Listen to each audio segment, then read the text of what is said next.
objetivo como país en este momento es minimizar el impacto de la mortalidad.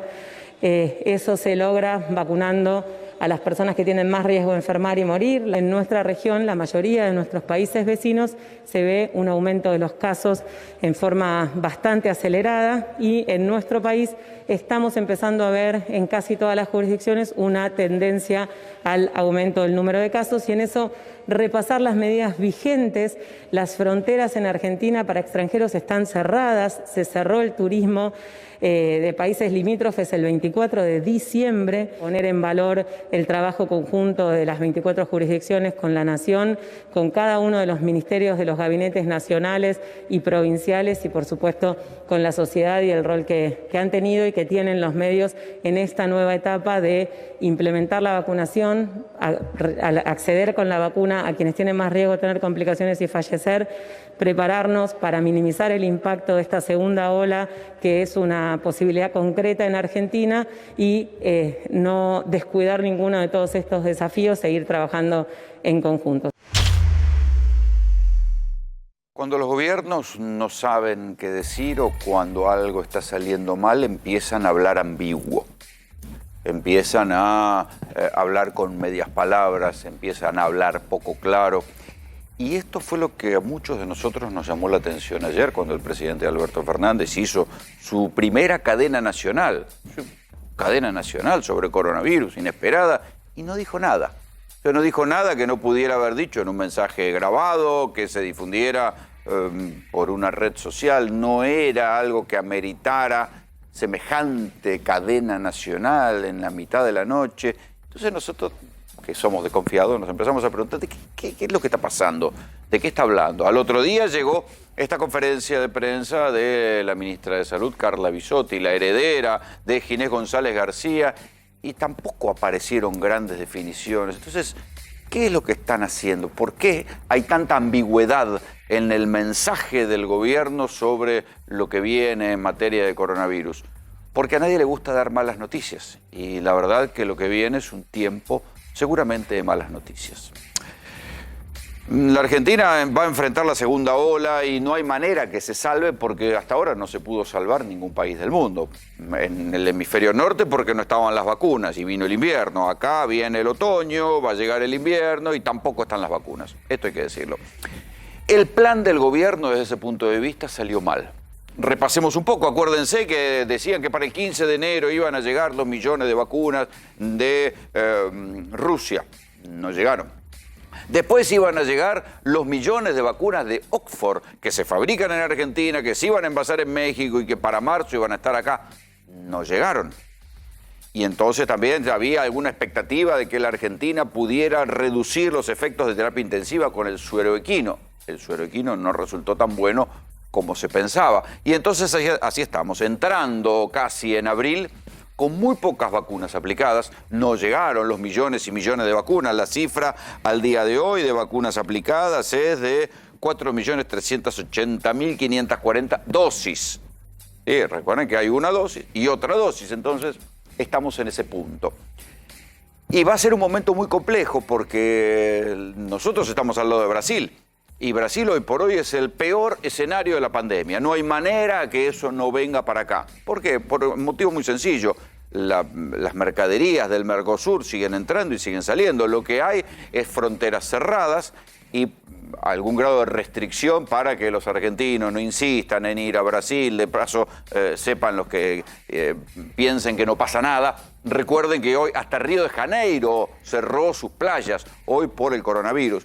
En fin, la segunda ola va a llegar porque lo que pasa en Brasil de alguna manera va a derramar a la Argentina como derramó a Paraguay y como está derramando hacia Perú. ¿En qué condiciones? Y ahí va a ser el momento en el cual van a llegar las malas noticias. Por eso es que uno trata de decir, bueno, la ambigüedad del gobierno de ayer fue porque no se animaron a decir vienen tiempos jodidos. Por eso el presidente Alberto Fernández dijo, bueno, hay que seguir cuidándose, y en la práctica no dijo nada.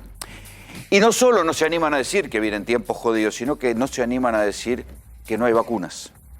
No hay vacunas. Acuérdense que los aviones de Aerolíneas Argentinas iban a Moscú y venían con 400.000, 500.000 vacunas. Esta vez el avión trajo 330.000. Se acabaron. Y el doctor Rodrigo Salemi les va a contar esta noche en GPS, cuando les decimos se acabaron, porque en Rusia no están fabricando al mismo nivel que habían arrancado. Entonces, ahora sí es momento de preguntarse, ¿por qué Ginés González García demoró 38 días la compra de las vacunas rusas? ¿Por qué si el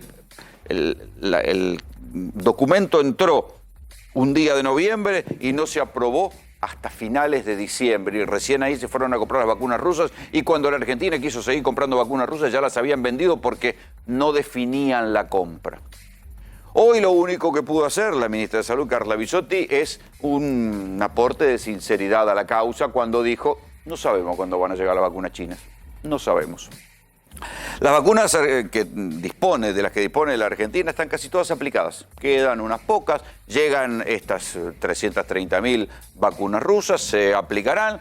Mientras tanto, las pocas vacunas chinas que quedan todavía por aplicar, tanto el gobierno de la Ciudad de Buenos Aires como el de la provincia de Buenos Aires le están diciendo a la nota apuren la aprobación de la vacuna de Sinopharm para los mayores de 60 años, así podemos seguir vacunando, pero así estamos. Con lo cual, uno puede imaginarse que lo que va a suceder es que la segunda ola va a venir, y no va a ser una segunda ola sencilla, porque si lo que todos suponemos es que la cepa del virus brasileño, la cepa de Manaos o la cepa de Río, que las dos son muy contagiosas, van a ser las que protagonicen la segunda ola en la Argentina, va a arrancar esa segunda ola desde un agua alta. En Europa los casos habían bajado casi a cero y a partir de ahí se disparó la segunda ola con la cepa británica, sobre todo. Bueno, acá la segunda ola va a arrancar desde 8.000 casos. Es verdad que todavía, abro comillas, no hay demasiada cantidad de muertes, pero hay 8.000 casos diarios de manera sostenida. Antes había 6.000, ahora en esta semana hay 8.000 casos de manera sostenida. Entonces, desde ahí va a arrancar la segunda ola y esta es la preocupación. Los ministros de Salud dicen por lo bajo, no lo dicen así en público, pero cuando uno pregunta, dicen por lo bajo que bueno, que ellos están inquietos porque no ven un plan Bisotti para enfrentar la segunda ola. ¿Qué es lo que están discutiendo? Lo que ya trascendió. Van a cerrar un poco más las fronteras, van a tratar de evitar que la gente se vaya, porque nos faltan los argentinos con plata que dicen, no, yo quiero ir porque si no me cercenan mis derechos y quiero irme a donde se me dé la gana. Bueno, van a tratar de restringir esos viajes.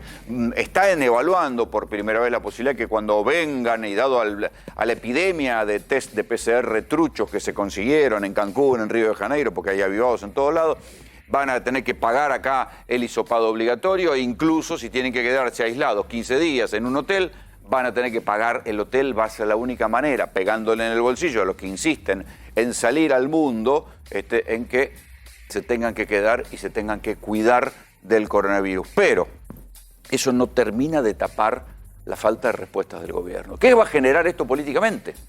¿Qué va a generar esta bronca? Porque lo que se está viendo en Brasil, y si el panorama argentino va a ser parecido, Dios quiera que sea menor que el de Brasil. Hay una diferencia con Brasil. Brasil recién ahora, Bolsonaro está un poco corrido, empezó a usar barbijo y recién ahora está admitiendo una política unificada de criterios de cuidado de salud. Entonces ahora recién están insistiendo en el lavado de manos, en el distanciamiento social, en el uso obligatorio de barbijo, algo en lo cual la Argentina lleva varios meses de ventaja y varios meses de práctica. Pero hay un límite acá, y es el límite de las restricciones. ¿Ustedes se imaginan que después de la malaria del año pasado van a poder aplicar algún tipo de restricciones a la economía en la Argentina? No, ya vieron lo que pasó en Formosa. Otra cosa que dijo Bisotti hoy, no va a haber restricciones, no estamos estudiando ningún tipo de restricciones a la economía. ¿Hasta cuándo? Hasta que se vea cuáles son los efectos de la segunda ola. ¿Qué va a pasar con las escuelas? ¿Se van a poder seguir manteniendo abiertas las escuelas o las escuelas van a convertirse en un foco de transmisión como pasó en Brasil, que tuvieron que terminar cerrando las escuelas? ¿Qué va a pasar con el transporte? Bueno, hay reuniones la semana que viene de los ministros de Salud a ver qué demonios van a hacer con el transporte. ¿Van a seguir permitiendo el transporte como estaba? No.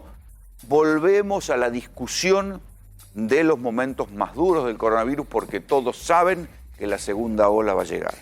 El problema es que para este momento, ¿cuál era el plan del gobierno? Las vacunas llegan el 15 de enero, se pueden aplicar 2 dosis y entonces para cuando lleguen los primeros fríos va a haber un vasto sector de la población, los estratégicos, y una parte de la gente de mayor edad y que tiene comorbilidades que van a estar vacunados. Para los otros va a haber suero equino y entonces vamos a transitar la segunda ola de coronavirus con menos incidencia y menos muertes. Todo esto salió mal. Las vacunas no están. Las que iban a venir de Rusia no aparecieron. Las de China vienen demoradas porque no se sabe cuándo van a venir los otros 3 millones de vacunas. Y sobre todo el papelón que yo les cuento siempre de la vacuna que se fabrica en Argentina y que inexplicablemente este país es el único del mundo que la manda a otro país y la vacuna no vuelve. Yo no sé si el gobierno estará pensando en hacerle rendir cuentas a los funcionarios que le hicieron pasar semejante papelón al presidente Alberto Fernández, que lo llevaron a decir en conferencia de prensa que la Argentina iba a fabricar una vacuna y que en acuerdo con México esas vacunas se iban a distribuir y se iban a repartir para toda América Latina, salvo Brasil. ¿Se acuerdan de esa conferencia de prensa? Todos la recordamos. Bueno, todo eso, nada de eso sucedió. A un ritmo de 18 millones de vacunas por mes, la sustancia fundamental de la vacuna se fabrican aquí en la Argentina. ¿Ustedes las vieron esa vacuna? No. Se están fabricando desde enero, febrero, marzo, 18 millones por mes. Ya debe haber más de 30 millones de dosis de vacunas fabricadas en la Argentina. Insisto, el juguito, la parte sustancial. Se iban a embotellar en México. En México dijeron que no había vidrio, que no había esto, que no había lo otro y las mandaron a los Estados Unidos. Ahora yo les voy a mostrar acá una publicación del New York Times que dice ¿qué pasó con esas vacunas de AstraZeneca? Las vacunas de AstraZeneca, insisto, que se fabricaron en Argentina, que fueron a México. México no las envasó, las mandó a Estados Unidos. De Estados Unidos no salen. Si bien la vacuna de Oxford AstraZeneca no está aprobada en los Estados Unidos, Estados Unidos la retiene. Y entonces acá, nada menos que el vocero de la Casa Blanca, que se llama, esperen que yo lo tengo que ver de lejos, Jen Psaki, dice que los Estados Unidos está planeando compartir 2,5 millones de dosis de la vacuna de Oxford con México y 1,5 millones con Canadá. ¿Sí? Dice que bueno, que esto no está finalizado, pero este es nuestro objetivo. ¿Y la Argentina? La Argentina vuelve a ser la boluda de la historia. Fabricamos la parte sustancial de la vacuna. La mandaron a México. En México le iban a embotellar. No la embotellaron en México, la mandaron a Estados Unidos. Y Estados Unidos, insisto, mandamos, se calcula por lo menos entre 30 millones de dosis de vacuna. De Estados Unidos van a ir a Canadá y a México. Es la alquimia de la estupidez. Nosotros fabricamos la vacuna. No tenemos vacunas, vamos a enfrentar la segunda ola sin vacuna. Estados Unidos ya tiene buena parte de la población vacunada, ni siquiera le interesa demasiado esta vacuna porque no la tienen aprobada. Y sin embargo, la vacuna que se fabricó acá está en Estados Unidos. Y de ahí va a ir a Canadá. Y nosotros acá nos quedamos sin nada. Hubo al menos 3 laboratorios que frente a este desastre casi les diría de colonialismo, no sé cómo llamarlo, se presentaron y dijeron, por favor, nosotros podemos embotellar la vacuna. ¿Saben qué les dijeron del gobierno? Miren, ni lo intenten porque si no van a perder todas las licitaciones. ¿Qué hay detrás de la vacuna que se fabrica en Argentina, que los argentinos no tienen y que termina en México o termina en Estados Unidos? Es uno de los grandes misterios de este gobierno hoy por hoy. En cualquier caso, el plan original del gobierno, que era tener vacunas a partir de enero, que se aplicaran y que llegado el invierno hubiera una parte sustancial de la población vacunada, salió mal. Las vacunas no están, la segunda ola sí está y va a ser muy dura. Bienvenidos, esto es GPS.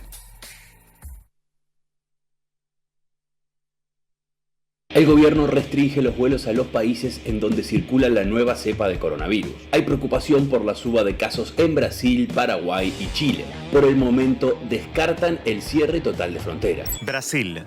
En la calle, la sensación en hora punta es esta. Tránsito y transporte público a rebosar. Si el gobierno ayudara de alguna forma a la población a quedarse en casa, las calles no estarían tan abarrotadas, los hospitales no estarían tan llenos y tendríamos un mayor control sobre la situación. Bueno, acá la situación es caótica, ¿no es cierto? Tenemos más de 2.000 muertos por día. los hospitales totalmente ocupados, la tasa de ocupación en las UTI son del 100%. El peligro no es solamente para Brasil, el resto del mundo también está en riesgo. La variante de Manaos, por ejemplo, está presente en más de 25 países y sin medidas, rastreo y seguimiento será solo cuestión de tiempo para que siga expandiéndose. Paraguay también se está viendo en problemas, pero sí. ¿Qué pasó? Paraguay no cerró las fronteras con Brasil. En estos días ya empieza a notarse el déficit estructural del sistema sanitario en nuestro país, a tal punto que el Círculo Paraguayo de Médicos ha dicho que el sistema se encuentra al borde del colapso. Llegamos al punto de la ocupación total de las camas de terapia intensiva del sistema público, sobre todo el hospital de referencia, que es el Hospital Nacional de Enfermedades Respiratorias. Chile, un país que pese a haberse posicionado como referente en América Latina por su exitosa campaña de vacunación, pues hoy registra un 94% de ocupación de camas UCI ante el aumento de casos positivos de COVID-19. 43 comunas retrocedieron a partir de hoy a cuarentena total y parcial.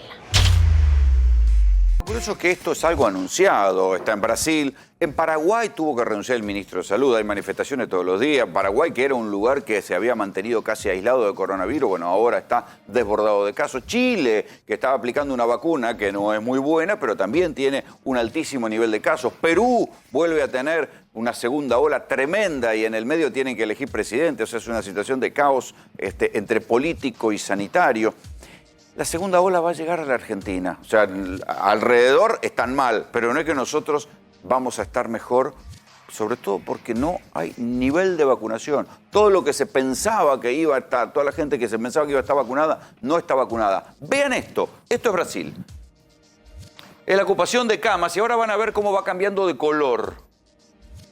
Ahí está, a medida que van cambiando los meses. A medida que va avanzando la fecha, Rolando, vamos viendo cómo fue la ocupación, cómo fue incrementándose lo que es la ocupación de camas de terapia intensiva. Al día de hoy. Esto es el día, claro, al día 15 de marzo. Fíjate que prácticamente la ocupación de terapia intensiva de todo Brasil está casi al 100%. Claro, yo sé que muchas veces a ustedes les aburre cuando nosotros insistimos con los casos de la ocupación de camas de terapia intensiva, pero a lo mejor otras cifras les hacen pensar que la cosa está complicada. Van a suspender el fútbol en Brasil. Cerraron las playas en Río. 2.800 muertos por día vienen en un nivel sostenido entre 2.600 y 2.800 muertos por día. Todas las publicaciones internacionales dicen que hoy Brasil es el epicentro del coronavirus. Acá nomás, nuestro principal socio económico, el país, el socio estratégico fundamental de la Argentina, es el principal epicentro del coronavirus. Estamos al lado. Y te voy a dar un detalle que acaba de pasar hoy, ¿sí? Hoy falleció el primer paciente por no tener una cama de terapia intensiva, ¿sabes a dónde? No. En San Pablo.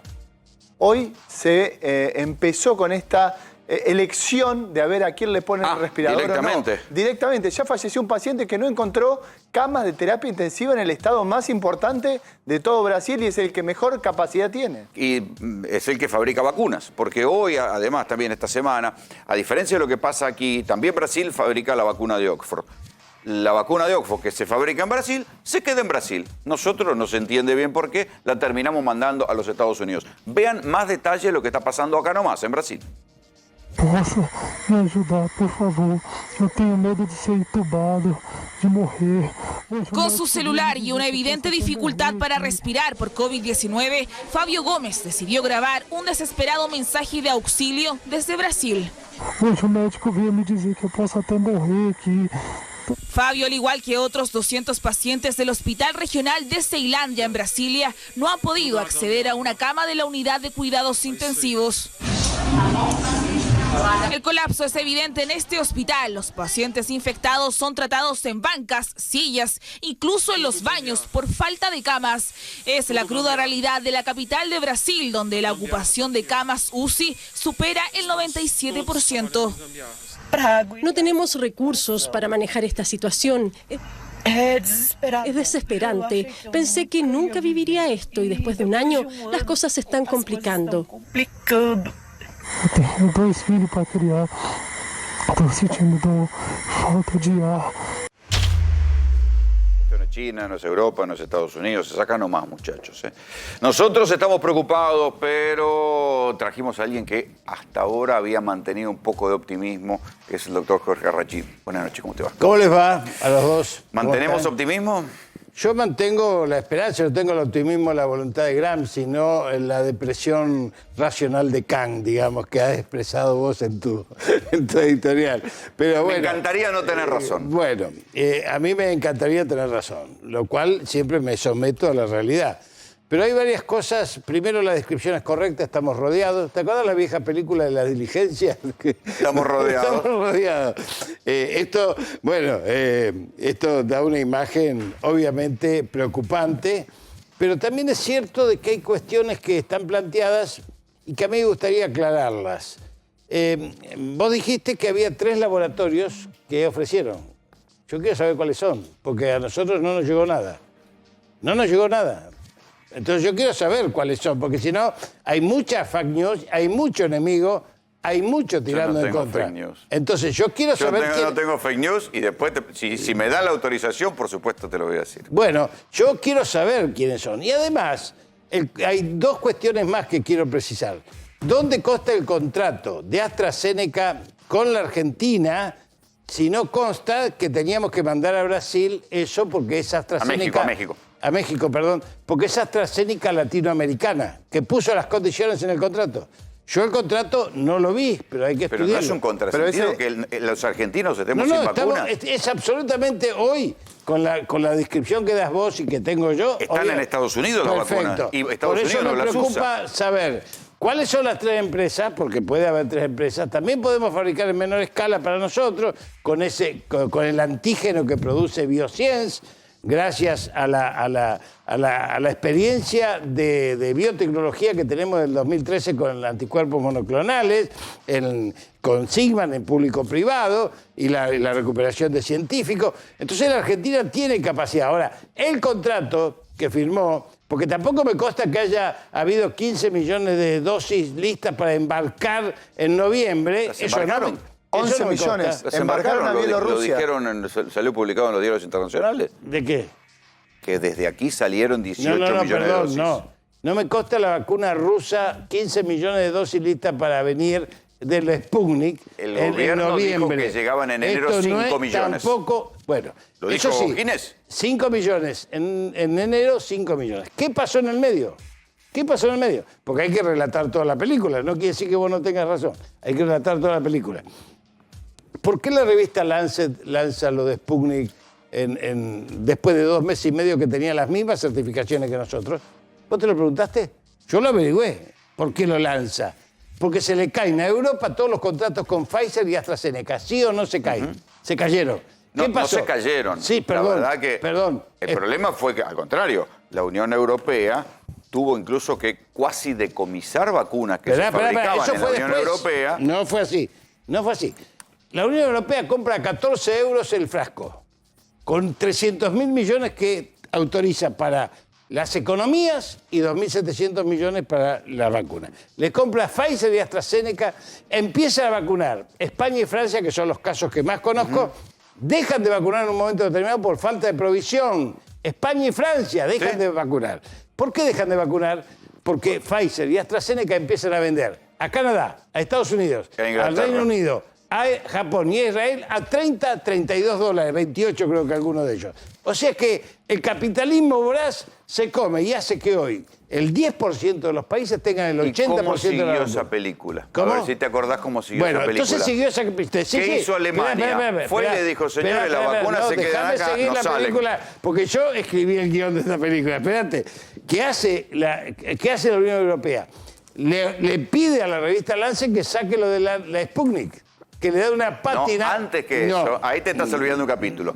Antes que eso, vamos a los diarios, a ver si lo podemos poner acá. Hay un momento en el cual le allanan los laboratorios, tanto a Pfizer como a AstraZeneca, y le dicen, ¿dónde están las vacunas y los contratos? Las mandamos para afuera, perfecto. Ahí le piden a Lancet... Acá Argentina no hizo nada de eso.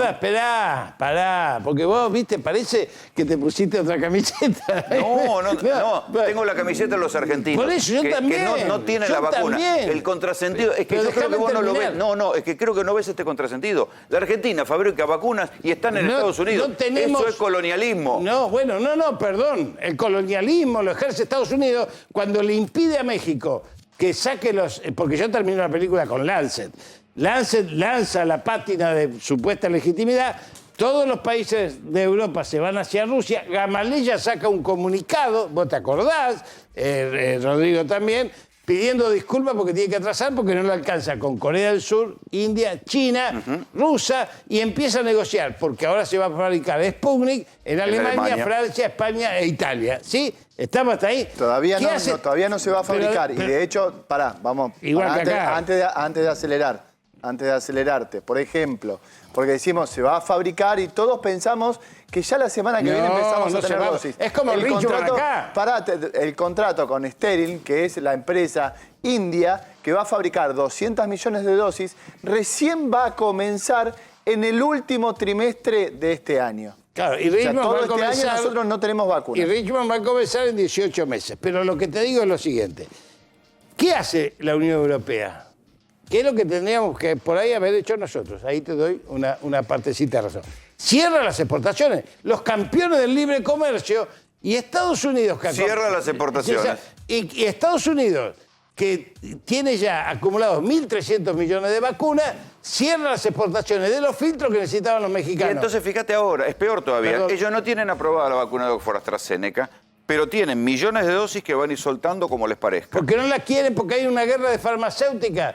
No las quieren y las van a aprobar porque quieren las de Pfizer. Jorge, te hago una pregunta concreta. ¿Vos crees que en la Argentina hay capacidad tecnológica para finalizar esa vacuna? Yo creo que sí. ¿Y por qué no se hace? Porque no está en el contrato, porque es un contrato con AstraZeneca los contratos están incumplidos de todos lados. No. En todas las farmacéuticas incumplieron los contratos. Perdón, ¿no era que las vacunas iban a estar acá en marzo? Sí, pero no vinieron en mediados de marzo porque Estados Unidos cerró los filtros. Y sin los filtros no se puede ni rotular, no se puede hacer el fraccionamiento, no se puede hacer la termostática, no se puede hacer el control, porque son 28 días de todos los controles necesarios para sacar la vacuna. ¿Y cómo Brasil puede? ¿Y cómo Brasil puede? Brasil hizo otro contrato. Brasil va a fabricar... Pero entonces, ¿resulta que Bolsonaro es más nacionalista que nosotros? Entregó otras cosas. Las vacunas que se fabrican en Brasil no se van. Bueno. Entonces vos me la podés... pero lo cierto es que las vacunas se fabrican acá y están en Estados Unidos. Está bien. El 15 de agosto... Acá el contrato decía con AstraZeneca latinoamericana que se producía el principio activo acá y se producía la rotulación y el fraccionamiento allá. Esto se está cumpliendo, habrá que ver si hay una decisión política. Ahora, yo te pregunto una cosa, Rolando. ¿Aguanta la Argentina un toque de queda como en Santiago, en las 39 de Santiago, o como hoy cierra Francia, un toque de queda? No. No lo aguanta. ¿Por qué no lo aguanta? Porque acá tenemos una oposición salvaje que está combatiendo todas las políticas públicas. Esto también es cierto. Más allá de los errores que podemos tener. Sí, ¿Y qué son? ¿Y qué hay errores? Pero hay una cuestión de palabra pública. Todos lo vimos al presidente decir... Va a haber vacunas, vamos a fabricar la vacuna y se va a embotellar acá, se va a embotellar allá y va a venir. Vamos a irrigar América Latina de vacunas producidas en Argentina en parte. No están. Bueno, el presidente también creyó que la oposición iba a ser una oposición constructiva. Pero ahí no tiene nada que ver la oposición porque justamente... El anuncio, y salieron los indios a rodear la diligencia. El anuncio del presidente, el anuncio del presidente... El 15 de agosto, de comunicación impresionante. El 15 de agosto decía que la Argentina iba a producir 150 millones de dosis de principio activo que iba a finalizarse en México y no tiene nada que ver la oposición. ¿Saben todos los televidentes que hay 130 países que no tienen una sola vacuna? Está bien, no importa, estamos hablando de la Argentina, vivimos en la Argentina, un país con la capacidad de producción que tenemos. Pero esto me hace acordar a los que Pero por eso AstraZeneca elige la Argentina. Nosotros tenemos un proceso insertos en un mundo internacional canibalizado, absolutamente concentrado, absolutamente colonial, en donde hemos sido víctimas de esa concentración. Tengo una pregunta, ¿por qué AstraZeneca elige la Argentina? Obviamente que tiene que interceder el Estado Nacional. El 50% ¿Por qué elige la Argentina? Yo te agregaría, tenemos capacidad para fabricar vacunas y somos tan boludos que la dejamos ir. No es que el contrato, insisto, es con AstraZeneca latinoamericana que preveía eso. una decisión política en contrario. ¿Y no previeron que no iban a poder embotellarlas en México? No, porque nadie iba a ¿por qué no las prever que dejan acá y Estados se Unidos, embotellan acá? los campeones del libre comercio, te iban a trabar por una guerra comercial para favorecer a Pfizer, iban a trabar la salida de filtro a México, y México, ingenuamente o tontamente o entregadamente, le entrega... Y si ya se sabe esto, ¿por qué siguen yendo las vacunas a México? Yo no sé si siguen yendo. Yo creo que están analizando hoy en el gobierno este tema. ¿Y por qué fue el presidente a Lío Montt a hacer la recorrida si sabía que todo esto estaba pasando? Todavía no estaba pasando el cierre. ¿Cómo que no? Si nosotros ya lo habíamos presentado acá. Lo habíamos contado acá. Sigma ya lo había dicho en el país de España. Bueno. El presidente del Grupo Insud lo había dicho en el diario El País que las vacunas estaban yendo a Estados Unidos, a Westchester, a Ohio, a finalizarse. La semana siguiente sale una publicación del Times Science, donde decía que había millones de dosis de AstraZeneca en Estados Unidos almacenadas y había muchos países que estaban rogando por esas vacunas. Bueno, entonces acusemos a Estados Unidos, viejo, el imperialismo. ¿O no nos damos cuenta? Está bien, pero ya sabemos lo que es el imperialismo. Bueno, pero dime una cosa. La Argentina no puede ser es ingenua. Espérate, esto es parte de la lucha política y ojalá los argentinos estuviésemos todos juntos en esto que estamos charlando yo y vos para tratar de resolver el problema junto al gobierno. Pero no estamos así. No estamos. Yo te digo, te voy a decir algo. Yo creo que es el propio gobierno que lo toleró. Te voy a decir algo que te va a molestar mucho, por ahí molesta mucho a la No me molesta audiencia. nada tuyo. Tenemos que hacer un monumento, ¿sabés a quién? A Gildo Infran. Sacá el obelisco.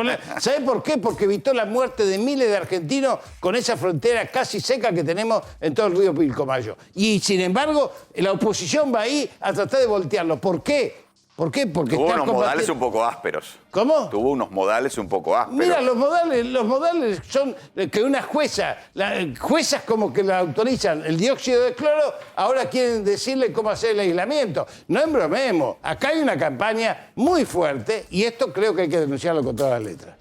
Nosotros fuimos, y vos te consta, lo primero que también dijimos que lo de Carrillo era un disparate, lo del envenenamiento, la pelotudez de la diputada del Frade con el dióxido de cloro. Y el del Potrillo, el informe del Potrillo de otro canal, totalmente falso, de que no había hospital, hay un hospital, que no había escuela, hay una escuela. Pero por favor. Pero insisto, volvamos a la cuestión de las vacunas. Yo quiero que me expliques este contrasentido por el cual no tenemos vacunas y se fabrican acá 30 kilómetros. Yo creo que se está analizando. Y te hago otra pregunta.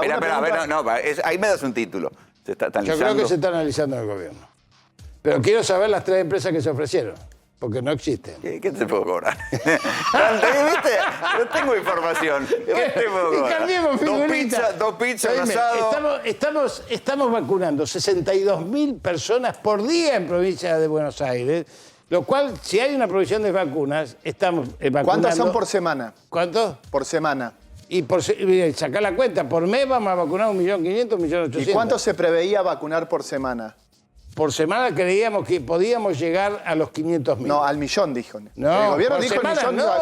No, si eran 5 millones en todo el país. Eran 5 millones de personas. Estamos hablando en general. Estoy hablando en general. No, yo estoy hablando se preveía vacunar a 1 millón de personas por semana, cosa que no se cumplió. Entonces la campaña de vacunación viene lenta, está fracasando a este nivel. Es lenta, claro. Y tengo otra pregunta. Las 580.000 dosis... Y algunos privatizan. Está bien, eso. Y algunos privatizan. No comparemos pera con manzana. También está mal privatizar. Vos sabés que en Cava no se mal privatizar. Los mayores de 70 no se vacunaron. Tenés razón, y está mal privatizar porque por eso se vacunó Moyano, la mujer y el hijo. Está mal. Rodrigo, 74 vacunados sobre 334 en el hospital Tornú. ¿A vos te parece? Está mal eso también. Bueno, pero porque privatizaste, le diste 9.000 a cada uno de tus amigos que te van a acompañar en la elección. Cuando te estamos preguntando algo, se mira para el otro lado y no es así. ¿Qué pasó con las otras 580.000 dosis que venían del Serum? ¿Qué? ¿Estamos repartiéndolas? ¿A dónde están si no ni vinieron para acá? Pero llegaron 580.000. Acá llegan hoy 330.000 de Sputnik. Va a llegar la semana que viene la de Sinopharm, si Dios quiere, empiezan la de Sinopharm a llegar. Aparentemente el lote de Sinopharm... 3 millones... Están, aparentemente. Yo digo que no sabía. La ministra dijo que no sabía. Creía que los 3 millones incluía el millón, pero ahora dicen que no, son 4 millones en total. Y las 580.000 que faltan de AstraZeneca e India llegan los próximos días. Nosotros prevemos En provincia estoy hablando. Pero esos próximos días, ¿cuándo son? Es que ese es el problema. No hay certeza. Lo antes posible, Rodrigo. Obvio, todos queremos vacunas. ¿Tenés certeza si vas a estar vivo la semana que viene? No tenemos certeza, pero lamentablemente en un mundo que se está trata de salud pública, donde la gente empieza a necesitar certezas para poder ver cómo va a encarar este año. Hasta hace 2 meses, la única certeza que había era una campaña antivacuna en todos los medios de comunicación. Que nosotros la repudiamos, ¿eh? Por supuesto, muy por eso estoy acá. Por eso vengo a una casa mía a enojarme, me falta el vaso de vino para estar mejor. 2 pizzas y te doy No, los datos. de 2 pizzas, que empezamos a hablar mal de eso. No, pero lo que te quiero decir, nosotros en Provincia de Buenos Aires, con los 36.000 voluntarios capacitados en Florida Ferrara, nosotros queremos vacunar 1,5 millones como mínimo por mes si vienen las vacunas, con lo cual, para fines de mayo, antes que venga el frío de junio, tener por lo menos lo de Provincia de Buenos Aires, los ¿Cuándo pensás que se va a notar la segunda ola a nivel preocupante? Yo creo que a fines de mayo empieza muy fuerte. ¿Y entonces? Por eso, queremos tener los grupos de riesgo vacunados ahí. Ojalá tengamos la provisión. Nadie lo puede prever. Ojalá tome decisiones políticas el gobierno, que salió a buscar nuevas vacunas cuando se dio cuenta de esto. Algunos que asesoran al gobierno han hablado de meses de 10.000 muertos. ¿Vos lo ves así? No, eso, 10.000 por mes, dijo. Después se rectificó. Yo estuve, cuando meses lo dijo... de 10.000 muertos. 10.000 muertos por mes. Pero yo Mayo y junio, espero, mirá. Nosotros teníamos un panorama en marzo, abril del año pasado de colapso sanitario y saqueos. ¿Sí? Ninguna de las dos cosas sucedieron. Después dijeron que no íbamos a vacunar en diciembre, vacunamos. Después dijeron que no venía la segunda dosis, vinieron. ¿Estamos lentos, como dice Rodrigo? Absolutamente lentos.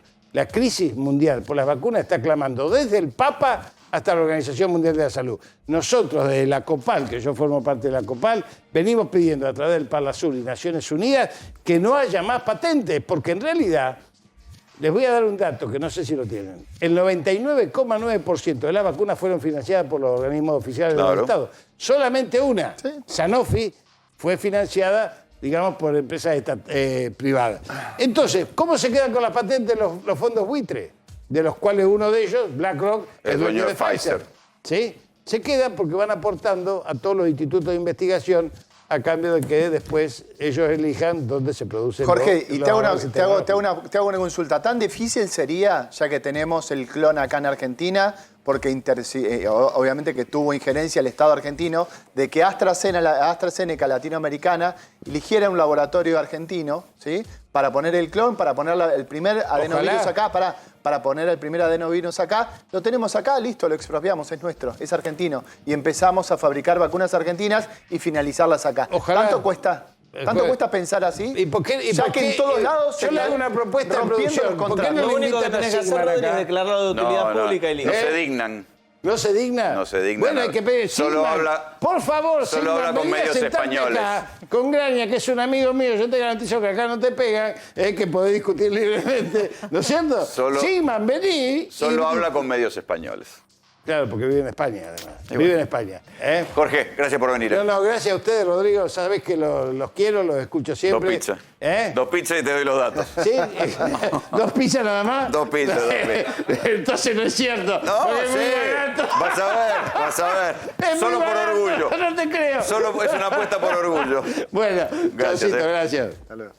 Y claro, todos nos hemos conmovido por lo que pasó con Maya, con esa nena, donde todo salió mal. Entonces, a partir de lo que pasó, hay varias preguntas para hacerse, pero sobre todo, ¿por qué el Estado interviene tan mal en situaciones de extrema indigencia?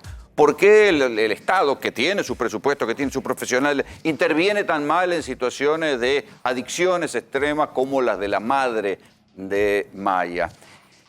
Y lo más inquietante, cuando uno sale a la calle, ve que el Estado sigue sin intervenir en esas situaciones. En Rivadavia de Ascuénaga, usted pueden encontrar, no una, 5 Mayas.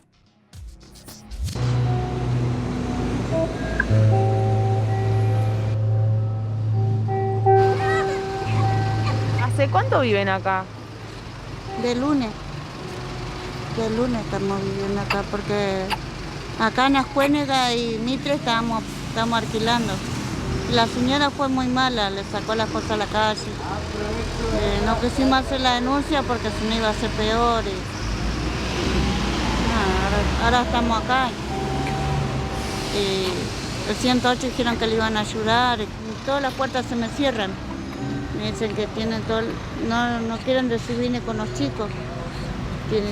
Tienen miedo. Nosotros no somos usurpadores, no somos nada. Nada más quiere que le abran las puertas, nosotros le pagamos la plata, le pagamos el alquiler. ¿Son tus hijos estos? No, 3 son de mi nieto y 2 son míos. Con mi hija que tiene 21 años también estoy acá. ¿Y viven todos? ¿Siempre viviste en la calle? Y sí, durante el lunes estoy acá en la calle. Y la gente te discrimina, piensa que somos, no sé, somos todos iguales. Nada más que estamos acá porque no tenemos un techo. Nunca tuvimos un techo. Vine del Chaco con mi marido, estaba embarazada de él estaba embarazada y me dejó mi marido con los chicos acá sola. Y ya sí, yo me rebusqué, cuidé viejito, estuve trabajando y así me ayudaron, la gente me ayudaron y así estoy ahora, siempre en alquiler. Me salen que las casas van a vender, que ya me quedo en la calle, me salen 4 lados, me quedo en la calle y así. ¿Cómo te trata la gente que pasa por la calle? Me tratan re mal, me miran, te discriminan. ¿Cómo vas a estar así con los chicos? ¿Y qué quieres que haga? Soy humilde. Nunca tuve un trabajo, no tengo cómo dejarlo. Por lo menos que tienen que agradecer que yo no los dejo tirados a los hijos, como muchas mujeres que hacen, que tienen sus hijos y dejan tirados. Lo abandonan en cualquier tacho de basura, lo tiran por ahí. Tienen que agradecer que por lo menos eso yo no hago, que yo tengo corazón para criar a mis hijos. ¿Alguna vez estuvieron un día sin comer? Sí, pasamos. Cuando estuvimos alquilando, sí, pasamos. Anduvimos carnicería por verdulería pidiendo para comer, porque no teníamos para comer. Y yo no sé leer y escribir, capaz que por eso tampoco no me abren las puertas para poder trabajar. Pero estoy pidiendo un trabajo de limpieza, no sé, para lavar, planchar, eso sí sé. Estoy pidiendo un trabajito también. No le puedo mandar a los chicos a él a la escuela porque no tengo como medio para mandarle a la escuela tampoco. ¿Viste? Ellos necesitan estudiar también. Son grandes, tengo un nene de 13 años y el que tiene 10. No le puedo mandar tampoco porque no tengo como medio. No tiene zapatillas, no tiene ropa. No tengo. Cuando llueve, ¿cómo hicieron? Nada, estuvimos acá, se rinconamos así para abajo del techito donde estamos y nos quedamos acá. Yo esto, no sé, no es vida para mí, pero bueno, es lo que hay. 2 mujeres, 4 chicos, un bebé en la calle desde el lunes. ¿Cuánto tiempo podrán aguantar? Nadie los vio. Son invisibles. Parece que la gente cuando se queda en situación de calle se convierte en invisible. Y puede que nosotros, como vecinos, como ciudadanos, los veamos y no sepamos bien qué hacer. Yo en la práctica no sé qué hacer, más que hacerle una nota. Pero hay gente que cobra, que tiene un sueldo, un presupuesto, que hace y que después salen y hacen anuncios y dicen que hicieron tal cosa, un operativo para sacar a la gente de la calle. Y esto fracasa. Hay presupuestos, pero fracasan. Hay presupuestos para hacer políticas de recuperar adictos, pero los adictos a la pasta base siguen estando en la calle.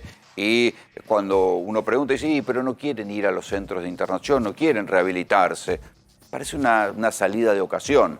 Cualquiera de nosotros que pisa una villa de emergencia, como yo lo he visto en la Villa 31, en la Villa 1114, en la Zabaleta, en la 21, ve los adictos al Paco de una manera, en un nivel de deterioro que necesitan urgente una ayuda para ver qué van a hacer de sus vidas.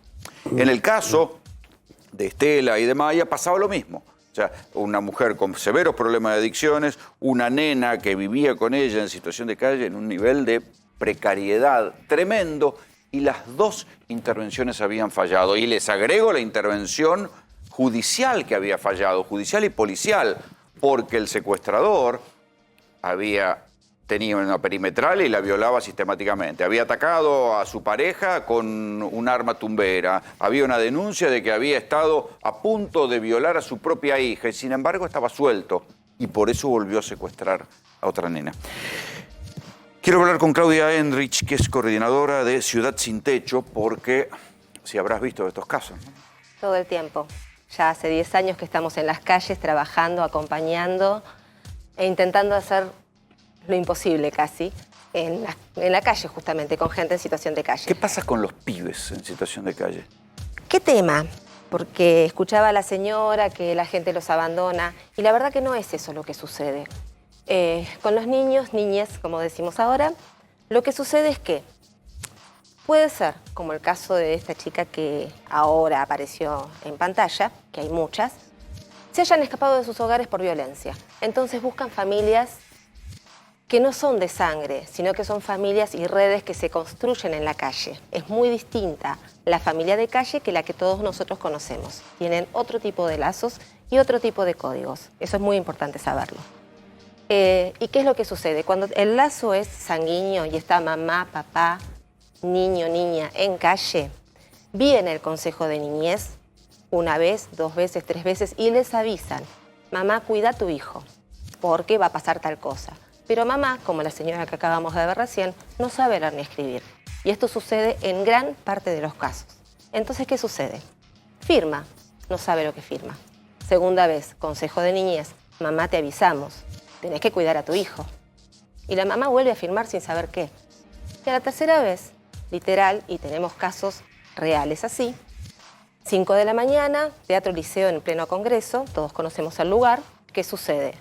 Mamá abrazada a su bebé y embarazada, mamá de 19 años, papá durmiendo con la mamá, viene policía, camión de basura, ambulancia y la camioneta de Buenos Aires presente, que son los trabajadores del VAP. El 108, línea a la cual deberíamos llamar cuando vemos personas en situación de calle. 5 de la mañana, como decía antes, le retiran de los brazos a esta mamá su bebé y lo entregan en guarda a un hogar. Imaginemos la escena. Desesperación, corridas, todo. ¿Cuál sería una intervención inteligente ahí? En tal caso, explicarle a la mamá que está firmando. Y en tal caso, aplicar las leyes que existen. Por ejemplo, en Ciudad está la 114 que tiene que ver con niñez y familia. Cuidemos a la familia. Si hay abuso, si hay maltrato, bueno, estamos de acuerdo. Que vayan en guarda a un espacio. Pero no se puede hacer la vista y mirar para otro lado y dejar que siga con un... No. Digo... esta chica que ahora llamamos M, sí, estuvo 7 años en la calle. Exactamente, y jamás nadie lo vio. Por eso te digo, pero ahí nadie intervino, nadie encontró la manera de intervenir. Hay muchas maneras. El 108 además no se puede seguir tolerando que esa chica pasen los años, ya tenía que haber estado, se perdió 3 años de escuela, jardín, primario, primer grado, segundo grado. Sí. No se puede seguir tolerando y diciendo, bueno, no, que esté con la mamá y la mamá la lleva a cartonear. ¿Qué vida es esa? Bueno, pero para eso tenemos el contexto es enorme. Ese es un caso. Hay escuelas, sí. Existe una que, debo decirlo, es muy buena y es para gente en situación de calle. Y es el Isauro Arancibia. Sí, ahí en el Bajo, Paseo Colón. Exactamente. Está bien, es el único y queda lejos quizás para el lugar donde ellos vivían.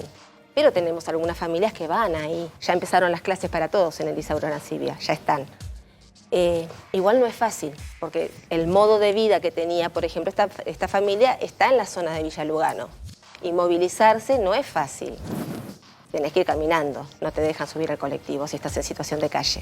No es tan simple, no tenés una sube. Pero en lo que va de la pandemia y del año aumentó, y lo vemos todo, la cantidad de gente en situación de calle. Y entonces, bueno, ¿y vamos a tener más mallas. Ahora, a partir del 1 de abril, va a aumentar. Mucho más. ¿Por qué? Porque van a seguir desalojando gente de los hoteles. Eso ya está avisado. La cantidad de gente que tenemos ahora nueva, hasta el 2019 que hicimos un censo popular, que fuimos parte, habían casi 8.000 personas en situación de calle. Entre ellos, 871 niños. Eso, ¿sí? Perdón, en Ciudad de Buenos Aires estás hablando. En Ciudad de Buenos Aires hablamos 871 siempre. Niños. Pero los 871 niños son los que pudimos censar. No podemos censar a ningún niño si no está en presencia de algún adulto que esté en guarda de él, ¿sí? Así que son más. Los censados, 871 en el año 2019. Hoy día, con las familias que hay en calle, desalojadas de hoteles... Sí, a mí lo que me inquieta es que hace falta intervenciones urgentes. Obvio, porque no sí. es que la vida de un niño puede esperar, porque pasan los años, ese pibe se desestructura y cuando te querés acordar, o termina, si es nena, tentada por la prostitución, y si es varón, tentado por el narcotráfico, el choreo, digo, termina mal. Es el negocio de la pobreza eso. Claro, es parte de un gran termina negocio. mal. O sea, Sí. pasa, porque no es que tenés todo el tiempo del mundo para que, bueno, esperemos después que termine la pandemia y vemos qué hacemos. Y en la pandemia, pregunto yo, perdón, ¿no habría que tenerlos en la lista también para ser vacunados los que están en riesgo? Eso es aparte, porque tampoco se los tiene en cuenta para eso. Por otro lado, y sí hay una forma de resolver esto, si bien es largo quizás el tema, hay una ley que se logró en base a lucha en las calles, con la misma gente en situación de calle, fueron parte de la construcción de esta ley. Está aprobada y reglamentada desde el año 2010. Y uno de los puntos que trata específicamente es realizar un censo, por eso hacemos los censos populares nosotros, un censo, entre el gobierno, cual fuera, entre las organizaciones sociales y las personas en situación de calle. Entre todos, realizar el censo con una cifra exacta. Una vez tenida esa cifra, lograr, como decían ustedes antes, el presupuesto real que se necesita para luego generar una mesa de trabajo para las políticas públicas. Eso Porque figura... además esta gente, por más que reactive la economía, no sale de la situación de calle. Es No. muy difícil. Hay que hacer un trabajo Una vez que te interdisciplinario. caes, es muy rompes. difícil. Sí. Recuperar, volver a una changa, un laburo, quién te toma. Exactamente. ¿En qué dirección das? ¿Cómo estás viviendo? Exacto. ¿Querés estudiar? Tenés que entregar un currículum, lo que fuere. ¿Qué dirección? ¿Qué dirección? A mí me conmovió Existe. la escena de la gente esa en situación de calle lavando la ropa y tendiéndola en un tender al lado del container de basura. Sí, totalmente. ¿Cuánto tiempo pueden seguir manteniendo sus costumbres de cuando vivían en una casa? ¿Cuánto dura hasta que la calle te gana y te devora? Es que lamentablemente es más fácil caer y romperte en la calle que volver a recuperar tu vida normal. Y después, una vez que volvés a empezar, tenemos casos en los cuales han vuelto a empezar y están bien hoy, tardaron mucho tiempo en acostumbrarse a subirse a una cama y cerrar la puerta. Entre las cosas que no funcionaron, la quiero conversar con el doctor Damiano Detti, estuvo la justicia. El acusado la esposa lo había denunciado por un intento de violación a su hija. La justicia dijo, no hay cámara GESEL, es pandemia, no hay turno. Siguió libre, violó las perimetrales, atacó a la señora con una tumbera, con la que tenía un arma tumbera, y después terminó secuestrando una nena. ¿Por qué la justicia falla así? Bien. Te voy a hablar no solo como abogado, sino también, sabes que yo presido una ONG que se dedica a personas con problemas de ley penal y también con situación de calle. No veo mucha televisión, pero esta semana tuve oportunidad de ver televisión. A mí me sorprendió, y yo pedí públicamente, a través de las redes sociales, que tenga mucho cuidado cómo se enfocaba el tema, porque podía pasar una tragedia. Esto antes de que aparezca la nena viva. Porque no había canal de televisión que en su mayoría de los programas vos podías verlo de dos maneras. Uno como una ficción y otro como la realidad. La ficción que veíamos, si lo tomamos como ficción, era el Ministerio de Seguridad, ¿verdad? O sea, de todos los ministerios del país, Sí, que la de la estaban Ciudad de buscando. Buenos Aires y la provincia, Ministerio de Seguridad. Esto era una ficción de algo trágico, que iba a terminar y había mucha gente deseosa, lo digo, deseosa, con digamos de decir, los dientes afilados y el cuchillo entre los dientes, esperando que Maya aparezca descuartizada, violada en un sajón. Querían eso. Querían eso. ¿Para qué? Para apuntar al Poder Legislativo, endurecer las leyes, y el Poder Judicial. Esa era la parte ficción. La parte realidad, como acá dijo la señora, hay un Ministerio de Salud que ni por puta se enteró que no había un plan de vacunación para esta nena. Un Ministerio del Interior que ni por puta se ocupó de la documentación de la nena. Un Ministerio de Desarrollo y Acción Social que ni por puta se dio cuenta que estaba viviendo en la calle. Un Ministerio de Seguridad que ni por puta se dio cuenta que estaba la nena en la calle. Una menor de edad. Perdón, y que transitaba por todos lados, sin saber con quién. Un Ministerio de Transporte que no le importó un carajo con quién andaba en el tren. ¿Se entiende eso? ¿Se entiende eso? Así como los nenes van caminando por la frontera de país a país, también pasa en Argentina. O sea, hay una cadena, el Consejo Económico Social. A ver, si vos ves los integrantes, primero te agarras la cabeza, ¿no? Uno es un taxista, ¿no? Bueno, Económico Social de la Ciudad Autónoma de Buenos Aires, ¿para qué mierda están? Para robar guita. Entonces hay uno de los pilares fundamentales y sus fines es la vivienda. No hacen un carajo. O sea, en ENACON cuando vi toda esta parodia de decir, che, dejen de publicar la imagen, ¿sabes por qué, Rolando? Porque al principio se hizo una causa común del país. El Alerta Sofía. El Alerta Sofía. Pero no es el Alerta Sofía. Era que se visibilizó Maya, Sofía y un montón de chicos de estos 800 y pico de pibes, que es un número, que ustedes ponen un número ahí, pero pongan las 800 caras. Porque va a haber 800 caras distintas. Claro. Con nombre, apellido, con edades y convivencia y sufrimiento. Que después los vamos a... Porque son nenas y nenes. En general las nenas tienen un trato y los nenes son los famosos pibechorros. Sí. Que después dicen, menor de edad. Porque, ¿sabés qué hace ENACON cuando publica los medios de comunicación? Un menor de edad acaba de matar, robó y qué sé yo. Ponen el nombre, la cara, el apodo, el domicilio, todo lo que no puede hacer. El ENACON se lava las manos cuando la opinión pública o el poder político de turno le dice cállate. Y ahora nos dice que nos callemos, a ustedes se los dice, a mí no, a mí me dice un carajo me va a decir. Pero ENACON dice ahora, cállense y no hablen de Sofía, de Maya. ¿Por qué no hablen de Maya? ¿Por qué dicen no hablen de Maya? Porque no quieren que se visibilice. No quieren que esto trascienda, que quede acotado acá. A un caso. A un caso de un cartonero que todavía no tenemos... A ver, si la chica hubiera sido abusada o tuviera otro delito que lo hubiera cometido este muchacho, ya lo sabríamos, está claro, ¿no? Está claro, ya lo sabríamos, quiero decir, antes de que haya hisopado ya sabríamos que fue violada. Ahora, no ocurrió. Entonces ahora estamos hablando de un cardonero también excluido, también ninguneado.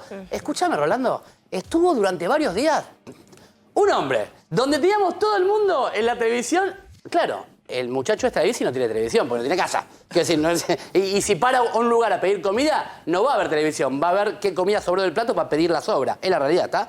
Entonces teníamos en todos los medios de comunicación un hombre con la descripción física, estaba filmado, con la bicicleta filmada, con una nenita filmada, y andaba por toda Capital y Buenos Aires como si nada importaba. Sí, y lo encontraron los vecinos. Te agrego más.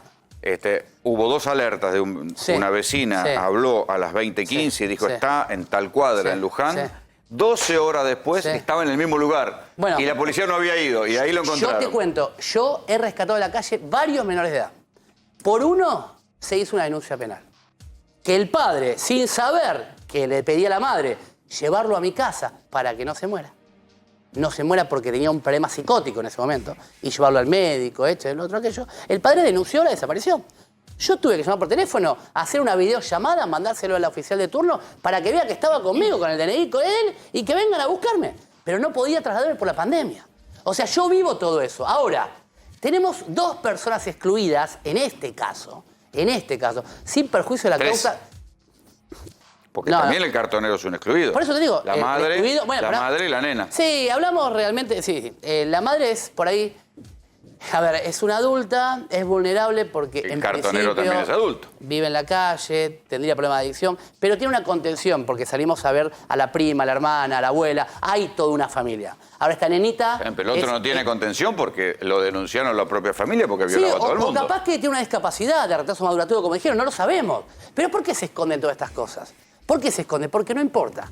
Porque quieren que venga otro tema y que Maya sea una persona que simplemente dio rating en algún momento y lo van a usar políticamente algunos candidatos. Es la realidad. A ver, Juan Pablo, ¿puede ser considerado inimputable? No sé si coinciden conmigo ustedes que están en la calle. Vamos a otro lugar. ¿Puede ser considerado inimputable en algún punto este hombre? Si efectivamente tiene un retraso madurativo, sí, seguramente. A mí me parece, no quiero perder la oportunidad para contar algo. El Alerta Sofía que nosotros tenemos es obviamente una copia, ¿sí? Trajimos el sistema de la alerta Amber de Estados Unidos, que lo que hace es justamente lanzar una comunicación a todos los celulares a 160 kilómetros alrededor del lugar donde un menor fue secuestrado o del último lugar donde fue visto. Como en nuestro país no hay un acuerdo con las compañías telefónicas, esto solo funciona por la red social Facebook. Mientras que en los demás países donde se aplica la alerta Amber, llega el teléfono. le llega a todos los celulares. Entonces es mucho Mirá. más efectivo. O sea que acá no logramos que las compañías telefónicas den bola para esto. Sí, igual pará. Aunque te llegue por teléfono, la televisión es más común que el teléfono. Y hay algo que tienen que saber los ciudadanos, y eso se lo digo a los ciudadanos de a pie, que supongamos, porque no podemos probarlo, que estaría esta chica, esta menor, Maya, siendo víctima de un secuestro, que por ahora no está probado. No hay tipificación de delito, estamos claros, ¿no? O sea, el delito que pusieron... Sustracción de menores. Sí, pero ni siquiera... ¿Te imaginas que para demostrar eso es una ridiculez? Lo pusieron para poner un título. Tenemos lo que se llama detención ciudadana. Yo no hubiera dejado a mi hija en manos de ese canalla. Sí, pero ¿sabes qué? Vos no vivís la cultura de la calle. Son dos cosas distintas. La cultura en la calle es otro modo de ver la vida. Es otro modo de ver la vida. Te lo digo porque yo... Su propia familia dice que el tipo abusó de sus sobrinos y de sus hijas. No, estamos hablando de la madre de Maya. En dejarla ahí con Maya. Tampoco relativicemos lo que le pasó. ¿A quién? A Maya se la llevó un tipo que se la estaba llevando a una guarida donde él domina. Yo no le estoy minimizando. Lo que digo es que es mucho más común. Vos te pido disculpas, ¿no? No es peyorativo, pero que decir, no lo podés vivir porque no viviste en la calle. En la calle, en ciertos lugares, se vive otra cosa, otra manera las relaciones interpersonales. Se viven de otra manera. El que no la vive no la puede entender. Y ese es el problema que tienen los funcionarios públicos, de que no tienen nada más putidero lo que pasa en la calle. Que están en un despacho firmado... No creo que se tolere el abuso. No creo que se tolere el abuso. ¿Quién dijo que se tolera el abuso? No, bueno, digo, se vive de otra manera, pero no digo... Si vos te llevas un pibe de otro... No sé si es... No, pasa todo el tiempo, padre. Yo un día me llevé 55 chicos a la rural. 55, con 3 coordinadoras de un barrio de emergencia. Habiendo avisado, supongo. 55, por supuesto, con autorización de los padres. Sí. Sabés que los chicos, como son los chicos, 50 y pico, se iban a algún lugar, se perdía. La policía me decía, perdón, ¿usted es el padre? No. Pero tengo acá la autorización. Sí, pero yo no tengo que saber el padre, porque esto puede ser la firma trucha. Bueno, mirá, listo, espera que venga el padre, qué sé yo. Al chico número 30 me dijeron, tómese, Odetti, lléveselo. No, esto pasa. Esto pasa y la policía está acostumbrada a que pase. Pero lo peor es que los ciudadanos estamos acostumbrados a que pase. Pero no quiero olvidarme de esto que estaba diciendo. Si pensamos de que este hombre que se la llevó, no sabemos con qué fines todavía, ni por qué, ni para qué, ni de qué manera, estaba cometiendo un delito, el ciudadano podía detener a este hombre, detenerlo, reducirlo, agarrar a la nena, cobijarla y llamar urgentemente al 911. Eso no se hizo. Porque casi, si la encontraron los vecinos. Sí, pero no se hizo. Se llamó al 911 y se dijo, che, acá está, la estamos viendo, siguiendo, y se podría haber ido. No tenga miedo los ciudadanos, si ven algún delito o algún menor en peligro, con un adulto en posible delito, por lo menos frenarlo, no pegarle, no maltratarlo, no lincharlo. Detenerlos, retenerlos, inmovilizarlos hasta que venga la policía. Esto es un pedacito que faltó. Pero vuelvo a destacar, acá lo importante no es el Ministerio de Seguridad, acá lo importante es que los medios de comunicación ayudaron a todo el despilfarro de plata que se deja en funcionarios inútiles para encontrar a esta nena, en definitiva para encontrar a esta nena, y que los otros ministerios del Estado no funcionan ninguno para nada. Para nada. Quiero sumar aquí a la conversación a Gastón Estelles, licenciado en criminalística. ¿Podía terminar mal? ¿A dónde? Porque digo, ¿se la estaba llevando a dónde un tipo con esta patología? Bueno, buenas noches, gracias por la invitación antes que nada. Considerando las hipótesis que se barajaron, una de las que se barajaba era que esto termine mal. Teníamos el antecedente similar, con características en algunos casos comunes y diferentes al caso de Candela, donde sabíamos cuál era el final que tuvo Candela y era previsible o era posible que pasara.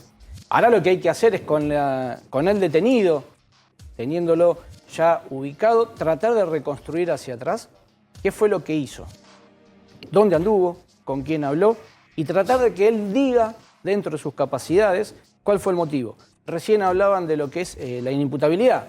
Él a lo mejor puede estar consciente de lo que hizo, pero no está en capacidad de estar en proceso. Por lo tanto, sigue siendo un imputable. Entonces, hay que hacer pericias psiquiátricas, primero para determinar si está en capacidad de responder a lo que se le pregunte. La ex esposa, la expareja, no consideró que tuviera problema. La señora hablaba bastante bien y dijo, tarado no es. Necesitamos que lo diga un profesional para tener el peso y que no caiga en ningún tipo de nulidad después lo que se haga en un futuro. Sí, después, una vez que logramos saber que está consciente, que es capaz y demás, tratar de ver qué fue lo que quiso hacer. Porque es muy raro el caso que se le haya llevado, si era con fines de abuso, no pasaba del lunes, martes a la mañana, el final hubiese sido otro. Ahora, lo que hay que ver es esa camioneta que tuvo un mínimo tiempo. Bueno, o sea, si era para entregarla. Una camioneta roja que tuvo 2 contactos. Sí, eso es un pensamiento mío puramente. Puede haber sido que haya sido con fines de tráfico. Él sí, el de la camioneta, sabía del despliegue nacional y le dijo, no, necesitamos. Y al otro día la nena apareció sanizada. Ahora, Claudia, ahí es donde yo te decía, un pibe en la calle, si no se interviene rápido, le puede pasar cualquier cosa. Por supuesto. Por ejemplo, estas cosas, que la entreguen, que se lo lleven. Hay una línea para evitar esto que es el 102 de niñez. Creo que eso lo sabemos todos los que estamos, el señor lo debe saber. El 102 es justamente una guardia de abogados que atiende las 24 horas, un niño en situación de calle, de vulnerabilidad, teléfono 102, automáticamente, guardia de abogados. Eso existe y funciona. Y también debo agregar, Nobleza Obliga, el único lugar en el país donde hay un programa para trabajar e intervenir con personas en situación de calle es en Capital. Está desde la época de Ibarra, pero sí existe, deficiente o no, está. Y es la línea 108. Cuando un ciudadano común, como decías al principio, no sabe qué hacer, gente en situación de calle, son un montón. Levantamos el teléfono, llamamos al 108. Va a tardar una eternidad, pero va a venir. Esperen que quiero sumar aquí la conversación a Diego Kravetz, secretario de Seguridad de Lanús. Diego Graña te habla, ¿cómo te va? ¿Me escuchás? Ah, bueno, a ver, vamos a ver si lo podemos retomar la comunicación con Diego Kravetz. Sí, me decías. Nada, eso, que existe este programa que justamente uno puede llamar, aunque tenga que esperar mucho tiempo, va a venir. El tema es, deben tener 3 o 4 camionetas para las 15 comunas. Ese es el tema. Así que la cuestión es esa. Llamar al 108, esperar, acompañar a la persona que está en situación de calle hasta que venga el 108 y asegurarse que lo atiende. En muchos casos le van a ofrecer, ¿querés ir a un parador? Y van a decir, no. ¿Por qué? Porque son terribles. Claro, son desastres los paradores. Tengo como el señor que conoce desde adentro la problemática, yo he trabajado en dispositivos de niñez y en un dispositivo para adultos. Así que conozco de un lado y del otro lo que sucede con los niños y con los adultos. Y los dispositivos de niñez tampoco son una panacea. De hecho, hoy estoy sin trabajo porque tuve que denunciar al último lugar donde trabajaba. ¿Por qué? Por maltrato a los niños. En esto lo que cabe aclarar, y que también figura en la ley, hay que capacitar a la gente que trabaja dentro de este tipo de lugares. Porque si no están capacitados, no saben cómo trabajar esta cultura dentro de nuestra cultura. Como bien decía también el señor, es una problemática distinta y aparte. Entonces, si no se comprende cómo, y se cree que estás trabajando con un niño de una familia normal. Está bien, pero pasan los años, cada vez son más y todas las intervenciones son fallidas. Por eso mismo. Más allá de la crisis económica. Al hogar y pasa lo mismo. Hay maltrato. Entonces el trabajo es muy grande que hay que hacer. ¿Y qué pasa con los adictos en situación de calle? Y es otro problema. Vos les decís, ¿querés recuperarte? No. Me pasó. Si me dicen que no, listo, no hay nada que hacer y es real, porque no podés forzar a una persona.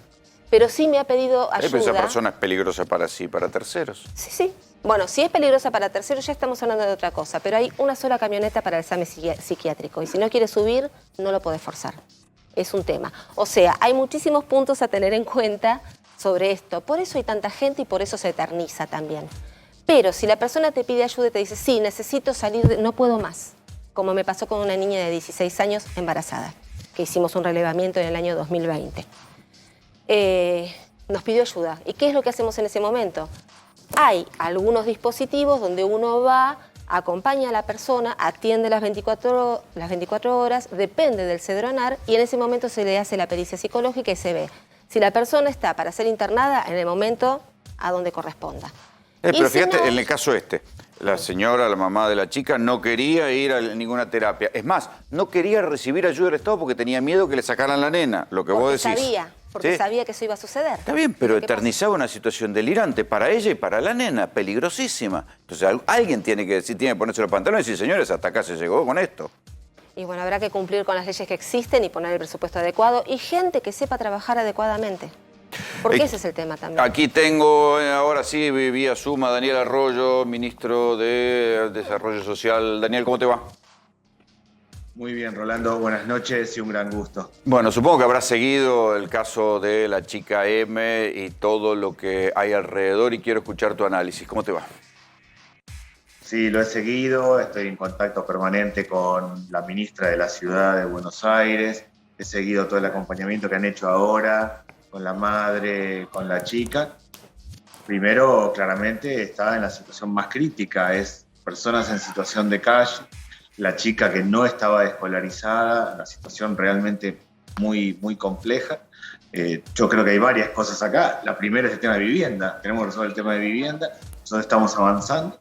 Y lo otro es el tema de que todos los chicos tienen que ir al jardín. Si logramos pero en ese caso puntual, ¿qué salió mal? Primero salió mal que en los contactos periódicos que estuvo no hubo manera de vincularla con un parador, con un alquiler y con un proceso de acceso a la vivienda. Eso es una. Y la otra es el tema de la escolarización. Yo ahora estoy en Río Gallegos, estoy volviendo ahora a Buenos Aires. Pusimos en marcha la línea 102 acá. Y el tema de los jardines. Para mí la clave está en los jardines comunitarios y los jardines maternales de 45 días a 2 años, porque ahí entran todos los chicos y ya entran al sistema. Si la chica hubiera entrado al jardín maternal, hubiera empezado por ese lado, sin duda hubiera tenido un proceso de acompañamiento más claro. La situación de calle es la situación más crítica, ahora pobreza con frío es lo más complicado y ahora viene el invierno, con lo cual hay que estar todos muy atentos y extenderlo, pero claramente el Estado llegó tarde y por eso pasó esta situación. A ver, y si en este caso la mamá no quiere escolarizar a la nena, ¿qué debe hacer el Estado? El Estado Yo sé que no es tu órbita, te lo pregunto casi teóricamente, sos un especialista en esto. No, es fácil, es claro. El Estado tiene que lograr que la niña esté escolarizada. ¿Cuál es el tema con los jardines? La falta de vacantes. En realidad, las leyes están dadas las condiciones para que efectivamente se escolarice. El tema es que no hay vacantes. No hay vacantes para sala de 3, para sala de 4. La escolarización hay que arrancarla del jardín para empezar todo ese proceso. Si la nena hubiera arrancado en un jardín maternal, hubiera ido a sala de 3, 4 años, el proceso mismo lo hubiera llevado, se hubiera trabajado más con la familia, la mamá... No, hubiera comido, a ver, la chica comía en merenderos, no comía en un comedor de escuela. O sea, y además al estar en un comedor de escuela hubiera estado en contacto, calculo, con un asistente social, por lo menos. Sí, además de con la maestra. Por eso, en la primera infancia, en los más chicos, no es un tema de las leyes, es un tema claro de que haya vacantes. Mi tarea este año es poner en marcha 800 jardines. Ya hay 269 que estamos poniendo. Ahora estoy volviendo de Santa Cruz, donde pusimos en marcha acá 10 jardines en total. Tenemos que lograr eso, que haya vacantes, que haya lugar, que todos los chicos tengan lugar, como un primer proceso donde va a tener la cuestión alimentaria en el propio jardín, va a estar más acompañada. Hay muchas otras cosas, la vivienda, el trabajo y cuestiones estructurales, pero para mí la clave es el tema de que todos los chicos vayan al jardín. Vos muchas veces decís que por más que la economía argentina vuele y se reactive a niveles chinos del 10% anual, a esta gente el sistema no las reincorpora, no las reintegra, no las vuelve a convertir en mano de obra útil. Y entonces hay que intervenir. Pero en este caso es todavía más abajo porque se combina, es una chica en situación de calle, una mamá adicta al borde de una autopista. Es como lo más bajo de lo más difícil. Es exacta. La situación más crítica son las familias en la calle. Las personas que están en un no lugar, no están en ningún lugar, están en situación de calle en lo más complicado. Ahí es.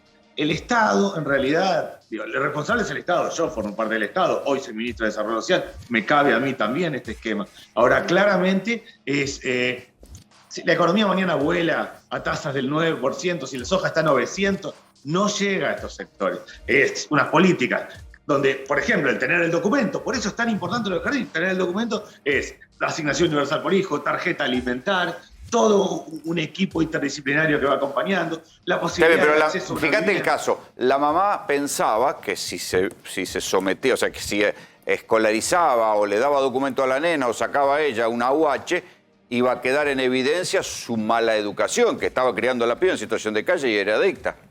¿Cómo intervenís en eso? Y se pierde, porque en muchos casos, en las personas en situación de calle, pierden noción de tiempo, de espacio, de cómo relacionarse, de cómo ir a buscar el contacto con el Estado. Por eso acá hay muchas cuestiones, claramente de responsabilidades del Estado. Ahora, La clave es que de chiquititos, los chiquitos entren al jardín y ahí entra todo el proceso para acompañar. Y, por ejemplo, la asignación universal por hijo. Hay 4 millones de chicos. Hay 700.000 chicos más que se están incorporando ahora, que habían tenido altas y bajas. Y hay 300.000 que nunca estuvieron, que forman parte de situaciones como la que hemos visto, que tiene que ver con la falta de documento y con varias cuestiones. Ahí está la prioridad, claramente. Perdón, ¿puedo además, hacer una pregunta? ¿Puedo hacer una pregunta? Sí, solamente digo, se agrega una cosita más. Se agrega ahora que hay familias en la calle y que tiene que ver con el problema de los alquileres y con el tema de la falta de chance. Perdón, ministro, le hago una pregunta. Damiano Detti es mi nombre. A ver, hasta ahora no escuché que respondiera ninguna pregunta que le preguntaba a Rolando en cómo lo van a solucionar. Las preguntas mías son 2, por lo menos. Una, ¿está al tanto de lo que está pasando con Maya, con la familia, con la ministra de Capital, toda la historia? La pregunta es, ¿y las otras 80 y pico, 900 personas que están en situación de calle, qué están haciendo? Número 1. Número 2, ¿cómo va a entrar a un jardín alguien que vive en la calle, que no tiene dónde bañarse, dónde cambiarse? Digo, ¿cuál es la respuesta que ustedes como Estado ya hoy, mañana a las 8 de la mañana o el lunes a las 8 de la mañana empiezan a darle a esta gente que está en la calle, a estos niños? ¿Cuál es la respuesta mañana, el lunes? Primero sí respondí a todas las preguntas que me hicieron y estuve planteando cada una de las preguntas que me el habría que hacer no es respuesta para mí. Un funcionario tiene que decir, ya estamos implementando esto. El habría que hacer es una expresión de deseo. Es lo que yo sentí, perdón.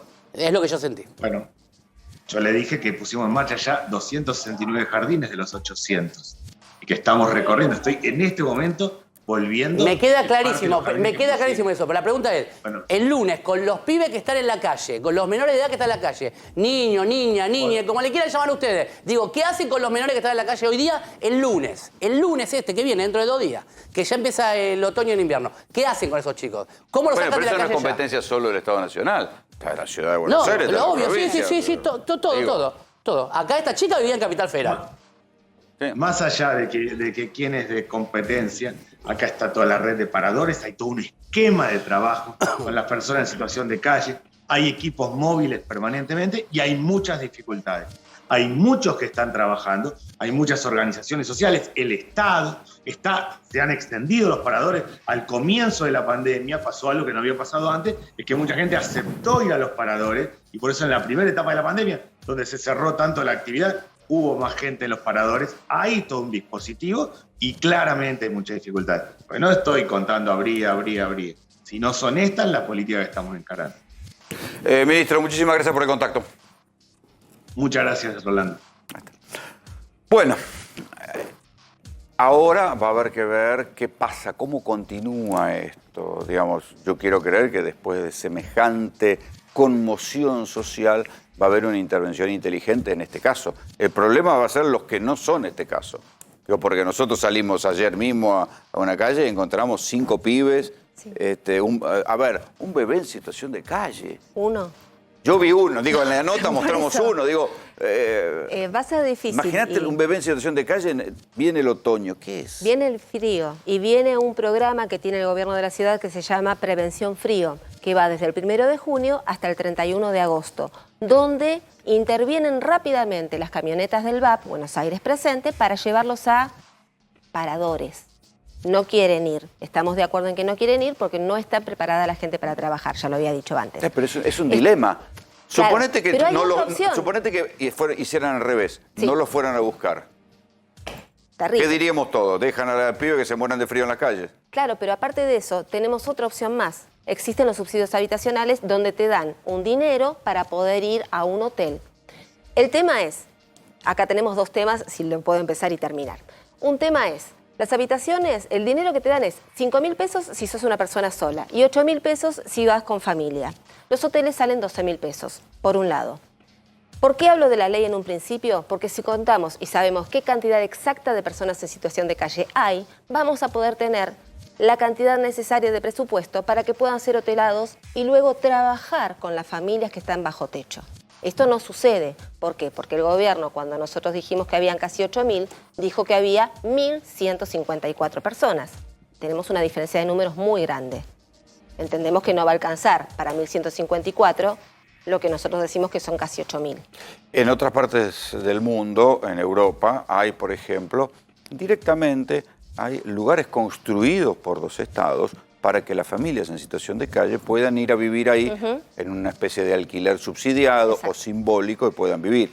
¿Cuál es? Claro, uno dice, bueno, si uno deja uno de esos lugares así acá en la Argentina, inmediatamente se tumberiza como un parador, impera la ley más fuerte. Allá no, los administra el Estado y la persona va, tiene su lugar, el ascensor funciona, los lugares funcionan y es una vivienda digna hasta que la persona se pueda reubicar y pueda rehacer su vida. Noruega, ¿Cuánta plata Finlandia se estará gastando acá en hoteles truchos, en pensiones, en cosas? Digo, por eso bien mismo. si son tantas las personas, bien podrían construir 2 edificios y tener a la gente en un albergue, en una situación transitoria para que puedan volver a No, pero acá laburar. lo mencionó ella. Existen los paradores. Claro. El problema es que la gente... No, pero paradores son como cuadras. No, pero la infames. gente que está en esos lugares que vos decís existen, pero está mal capacitada, entonces no quiere ir porque te maltrata. Porque vos entras a un lugar donde parece que te agarran con hidrolavadora, te desinfectan, te pegan, te retan. ¿Es así o es así? Y además No quieren ir. te roban, están tumberizados porque se roban eso entre ellos. Una cosa es los que entran al parador. Vos tenés un parador, llámalo como quieras, parador, hotel del Estado, como vos quieras. Centros de integración ahora. Bien, entran 100 personas. Una cosa es la convivencia entre los 100. Otra cosa es lo que dirigen el centro. Los que dirigen el centro no tienen la más puta idea de con quién están tratando. Entonces la gente no quiere ir porque los maltratan. Y por eso prefiere quedarse en la calle, cagado de frío, cagado de hambre, antes que ir a ese parador. ¿Es así o no es así? Sí. Listo, esa es la realidad. De hecho, cerraron 2 paradores. El que ¿Cerraron? Cerraron. El que existía en Pero por Gendarmería. pandemia, el que estaba ahí en la Villa 31. Ese cerró. Lo volvieron a abrir, no. Y Cerró en la Greco- pandemia. Cerraron porque hubo 74 contagiados, se cerró, pero ¿y qué hacemos con que se cierre uno? Empeoramos la situación. Y uno en Parque Patricios también fue cerrado. Tenía capacidad para 73, 74 personas. Claro, pero... Así que en lugar A de... ver, hoy en día hay más gente en paradores de ONGs que del También. Estado. Esa Bueno, es la realidad. ahora- Hay gente solidaria que trabaja de honores, con amor, que más gente en el Instituto del Estado, en lugares del Estado, porque les pagan un sueldo y encima hacen mal las cosas. ¿Es así o no es así? Es así, por eso me Porque quedé vamos a sin seguir trabajo. así toda la vida. Digamos las cosas como son. Claro, porque lo denuncié al lugar donde trabajaba, lamentablemente. Era ser cómplice del maltrato de los niños o... ¿Cómo era el seguir maltrato a los chicos? Y porque trabajaba gente que no estaba capacitada y si un niño que había sido desvinculado de su familia, por lo que fuere, en lugar de tratarlo bien, escucharlo, ver qué le pasa, porque está encerrado en un Pero lugar. ¿cómo no vas a tratar bien a un pibe que está en una situación... Les mandé una supervisión, de hecho lo mandé una supervisión. ¿Encerrarlos en un placar? Sí. ¿Encerrar pibes en un placar? ¿Zamarrearlos para que se vayan a dormir temprano porque molestan? Sos operadora social, estás trabajando en un lugar así, bancátela. O sea, estás eligiendo un tipo de trabajo muy especial, muy específico. No podés amarrear a un chico porque vos te querés ir a dormir. No, si trabajás de noche, pues yo trabajé siempre de noche. Trabajás de noche, bancate la noche despierta y cuidá de los chicos. No apures a los chicos a que se duerman maltratándolos, zamarreándolos, encerrándolos en el placar. Nada, esas cosas pasan, sí.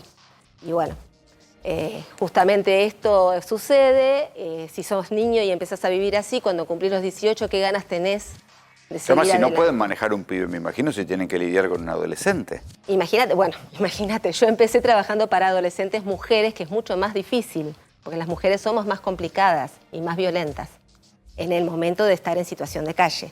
Y empecé trabajando en un dispositivo, sí, hay que defenderse. ¿Cómo hace una mujer para defenderse en la calle cuando sos adolescente? En los espacios estos, en los dispositivos de niñez del gobierno de la ciudad, hay algunos de adolescentes, mujeres. Y yo ahí es donde empecé trabajando. Es difícil, es complejo, pero hay que tener paciencia y ganas de escuchar. Y después, bueno, van empezando a hablar y a contarte qué es lo que les pasa, qué les sucede, y podés trabajar con ellas para darles después un contenido a sus vidas y que tengan un proyecto de día siguiente. Porque si no, después cumplen 18 años, y es lo que decía acá el señor, terminan siendo los pibes chorros, terminan siendo las personas que... Sí, los adictos al paco. Exacto. O los que inhalan Entonces Poxy. el trabajo es previo. Y hay otro trabajo previo aún, en lo que vengo diciendo. Hay que capacitar, hay que formar gente. Les agradezco que hayan venido. No, por favor, gracias a vos. Y entre esto que yo les estoy contando y lo que van a escuchar ahora, aunque parezca mentira, hay una íntima relación, porque los procesos económicos que mandan la gente a la calle tienen que ver con ajustes. Claro, es difícil entenderlo, tal vez suene una teoría demasiado exótica, decir, bueno, cómo la Argentina se endeuda y entonces achica el Estado y entonces termina gente en la calle. Cuando uno ve la cadena completa, la explicación es bastante plausible, pero si encima la deuda tomada es trucha, todavía es mucho más indignante, porque eso es lo que pasó y eso es lo que se va a empezar a discutir en la justicia. La deuda externa, el préstamo pedido al Fondo Monetario Internacional, aunque ustedes no lo crean, no solo está flojo de papeles, sino que además le faltan firmas. El Fondo Monetario Internacional aprobó un préstamo para Argentina por $50.000 millones, con un desembolso inmediato de $15.000 millones. Las reacciones de los argentinos de todas las edades no se hicieron esperar. Denuncian que el modelo de la administración Macri embarga el futuro de varias generaciones. El FMI ya ha desembolsado $44.000 millones a cambio de un impopular recorte de gastos en el país. El fondo no vino a respaldar a un Estado, a un país, sino simplemente respaldó a un partido político. Y como dato de eso tenemos que más del 80% del préstamo, insisto, el préstamo más grande en la historia del Fondo Monetario Internacional, $57.000 millones, llegaron antes de las PASO. El crédito que contrajo Argentina con el FMI, con su ampliación, equivale al 60% de los recursos del Fondo Monetario Internacional. Nunca en la historia el Fondo Monetario había otorgado un crédito de esta magnitud. En el último año, de cada $10 que entraron a la Argentina luego del acuerdo con el FMI, 8 se fugaron. La situación de la Argentina es singular, que de alguna manera es inédita, y que, por supuesto, es tan insostenible la deuda que el propio Fondo Monetario probablemente va a tener que aceptar una quita. En lugar de pedirle explicaciones a la actual gestión que está tratando de ver cómo carajo hace para resolver un problema que heredó, es dejar que los que tomaron y contrajeron esta deuda se la pasen opinando desde sus reposeras como si no hubiesen hecho nada. Para que pongamos fin a las aventuras de hipotecar al país, es necesario que endeudarse no sea gratis y dejen de circular impunes dando clases de economía en el país y en el mundo a aquellos que generan esas deudas.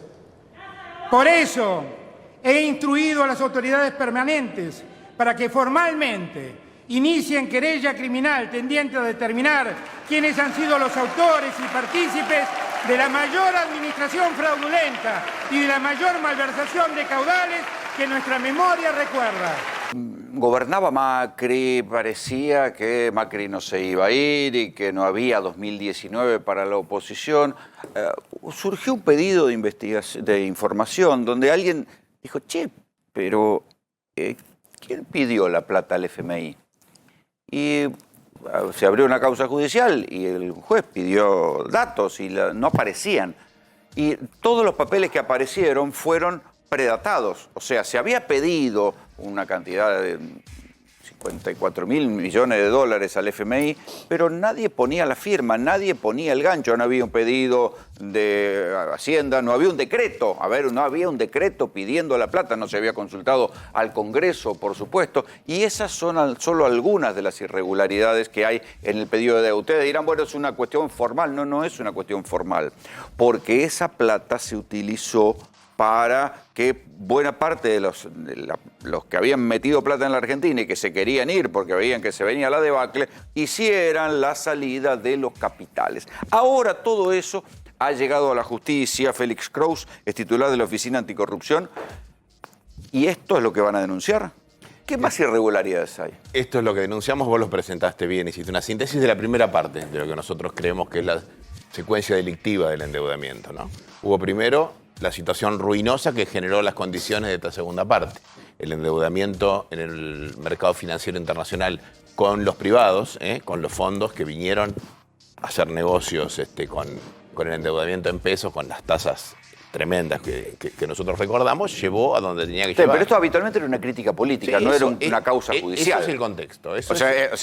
La deuda se discutía políticamente. Eso está bien, y nosotros coincidimos. Pero ahora hay una causa judicial. Nosotros coincidimos que ese momento es un momento, digamos, donde se puede estar de acuerdo o no sobre esa deuda que se tomó, esa política de endeudamiento masivo, de caída del control de cambios, de devaluación.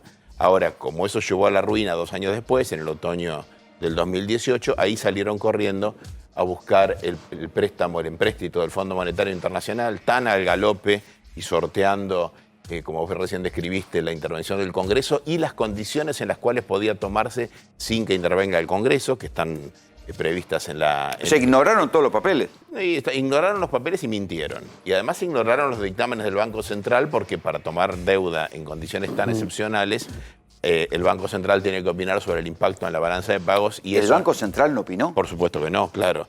Y después... O sea que nadie puso la firma. No, es todo un desastre. Y después hay un dictamen de asunto jurídico final que dice, bueno, mire, nuestra intervención posterior de algún modo sanea todo esto que no existió. O sea, no hubo un decreto. Sí, no hubo. O sea, el presidente no está Macri diciendo pido al Fondo Monetario. Lo único que se sabe de Macri es el discurso público que todos vimos por televisión. Que nos vamos a enamorar de Lagarde. Eso lo dijo Duhop, después sí lo dijo, digamos, vos recordás aquel discurso en el Salón Blanco sí, donde dice... Vamos a recurrir al Fondo Monetario. Sí, a un empréstito preventivo, dice.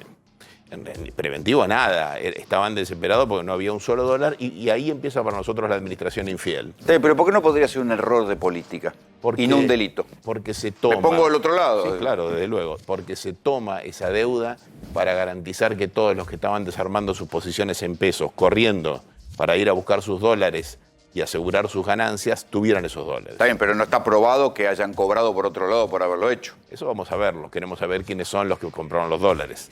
Sabemos que hay un altísimo nivel de concentración en esos compradores. Queremos saber quiénes son los compradores institucionales, quiénes son los compradores personales y quiénes son aquellos otros que no están en el alto nivel de concentración en un mercado pequeño como es el mercado, digamos, financiero porteño, pero que en términos absolutos para la economía de cualquiera de nosotros son grandes jugadores. Está bien, pero la fuga de divisas ha sido histórica en la Argentina y en todos los procesos. Y constituir activos externos no era un delito. Claro. O sea que nosotros no le estamos diciendo que el que compró, si es que no estaba en colusión con el funcionario, y si no utilizó información privilegiada, haya cometido un delito. Nosotros estamos diciendo que el que debía garantizar el interés de todos los integrantes de la nación argentina, esos que eran los funcionarios públicos, administraron de un modo infiel nuestro interés para garantizar las ganancias de un grupo de especuladores financieros. Los diputados de Cambiemos dicen que esa deuda se utilizó para pagar deuda vieja de Cristina. Y se ve que están debiendo matemática a tercer grado. Porque si se hubiera pagado deuda vieja no estaríamos más endeudados, estaríamos menos endeudados. Hay una parte que se dedicó a pagar la deuda, que era toda la deuda renegociada, que cíclicamente se va pagando, pero más de la mitad se utilizó para constituir activos externos. ¿Por qué no sería una causa política como la de dólar futuro? Porque dólar futuro era un disparate jurídico, porque es una locura. Bueno, lo primero es porque en la causa dólar futuro el Estado ganó, no perdió plata. Segundo, que ahí no se comprometieron dólares sino pesos, porque los contratos de dólar futuro se satisfacen en pesos. Luego, porque los que determinaron que el dólar futuro, digamos, sea un gran negocio para los que hicieron el negocio fueron los mismos denunciantes, el mismo sector político. Ellos hicieron la devaluación. Y luego, porque definitivamente, digamos, la herramienta de intervención en el mercado, que es la compra de dólar futuro, es una herramienta destinada a mantener la reserva del banco y a maniobrar con pesos. ¿Qué es lo que sucedió? Pero la toma de deuda... Quiero escuchar al amigo Balcarián. La toma de deuda en ese sentido con el FMI es lo mismo, sirve para sostener reservas, ¿no? Claro, pero lo que resulta... No es ilegal. Sí, estoy de acuerdo contigo, eso es lo que se dijo en los fines, por eso decimos que hay una malversación, porque no es lo que se hizo. Está bien, Diego, pero a la vez si no había control de capital, el capital también podía salir, había libertad. El dinero es fungible, pero vos vas a un tópico que es interesante, es muy interesante. Lo que se hizo con el dinero del FMI es que entrara por una puerta y saliera por la puerta de al lado. Eso no es ilegal tampoco. Eso es ilegal porque en las condiciones tanto de la carta de intención como del memorando de entendimiento, no estaba destinada la plata a eso, sino que estaba destinada precisamente a fortalecer las reservas. Y porque además es la única hipótesis prevista en la Ley de Administración Financiera y en la Ley Marco de Presupuesto por la cual se puede tomar un empréstito excepcional sin pasar por el Congreso. O sea, no se puede financiar la fuga de divisas. Esto lo dice el propio FMI. Bueno, ahí hay algo más para contar. Se mintió sobre los fines de la constitución del empréstito con el Fondo Monetario Internacional para sortear al Congreso de la Nación. Eso es lo que Lo que pasa es que además tanta plata que alguien tiene que haber ganado fortuna con eso. Bueno, claro. Claro, la fortuna la ganaban antes con las LEVAC y con las LELIC y después querían ir a los dólares para poder llevársela, para poder garantizar esa ganancia. Digamos, nadie ahorra en pesos si viene de afuera a especular en la República Argentina. Lo que hizo el gobierno, digamos, lo que hizo el equipo económico, los imputados por nosotros en este caso, es simplemente endeudar a todos los argentinos para solventar un seguro de cambio para los timberos. Eso es lo que hicieron. Igual, perdón, a ver, yo no defiendo el préstamo con el FMI, ¿no? Pero endeudar a todos los argentinos pasó históricamente. O sea, Macri no es el único culpable. Antes de, a ver, ¿por qué hay deuda con el FMI? Porque había un déficit galopante. El déficit, ¿quién lo generó? La administración anterior. Y te puedes ir así hacia atrás al infinito. Entonces... al infinito no, tampoco hicieron mucho para frenar ese déficit. No, es obvio. Yo no, bastante... Igual celebramos... igual en un momento celebramos que se le pagó al fondo una vez, ¿te acordás? Carajo al fondo, ¿se acuerdan? Que celebramos cuando se le pagó lo último al fondo. Sí. Y dijimos, no tenemos nada que ver con el fondo, no nos vengan a romper la bola, nosotros somos soberanos. Duró poco. Listo, está, pero pasó. De hecho, la principal caída de... Si te gusta el fondo, está todo perfecto. El Fondo Monetario Internacional está perfecto, pero el fondo es un bombero. Que nos fuimos del fondo. El fondo es un bombero y llega... ¿Es un bombero el fondo? Pero nunca llega con tanta agua. Es un bombero con el agua cuando tiene paraguas. Nunca llega con tanta agua. Ustedes están discutiendo prescindiendo de información que ya tenemos.